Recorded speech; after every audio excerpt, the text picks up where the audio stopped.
সন্ত্রাসের সব অভয়ারণ্য নির্মূল করা হবে হুঁশিয়ারি দিয়ে স্বরাষ্ট্রমন্ত্রী সালাউদ্দিন আহমেদ বলেছেন, জঙ্গল সলিমপুরে আইন শৃঙ্খলা বাহিনীর উপর হামলার জবাব দেয়া হবে। পুলিশ সদর দপ্তরে এক সংবাদ সম্মেলনে সাংবাদিকদের প্রশ্নের জবাবে স্বরাষ্ট্রমন্ত্রী বলেন, বিগত ১৭ বছর দেশে আইনের শাসন না থাকায় রাষ্ট্রের ভেতরে আরেক রাষ্ট্র হয়ে ওঠে জঙ্গল সলিমপুর।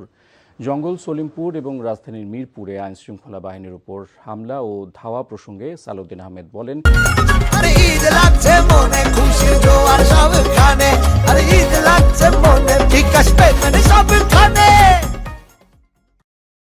এসব ঘটনার বিষয়ে ব্যবস্থা নেওয়া হচ্ছে, যা সময় হলেই দৃশ্যমান হবে। সাভারে মাদক কারবারিদের দৌরাত্ম্য এবং সম্প্রতি সাংবাদিকদের উপর হামলার বিষয়ে যথাযথ ব্যবস্থা নেওয়ার কথা জানান স্বরাষ্ট্রমন্ত্রী।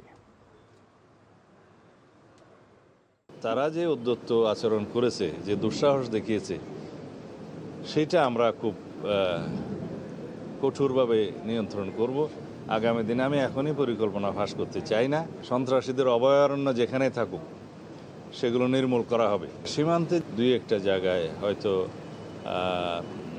পাল্টা গোলাগুলির ঘটনা ঘটেছে, সেটা স্বাভাবিক প্রক্রিয়া, এরকম হয়ে থাকে। তারপরে ফ্ল্যাগ মিটিংয়ের মাধ্যমে সেটা সমাধান হয়।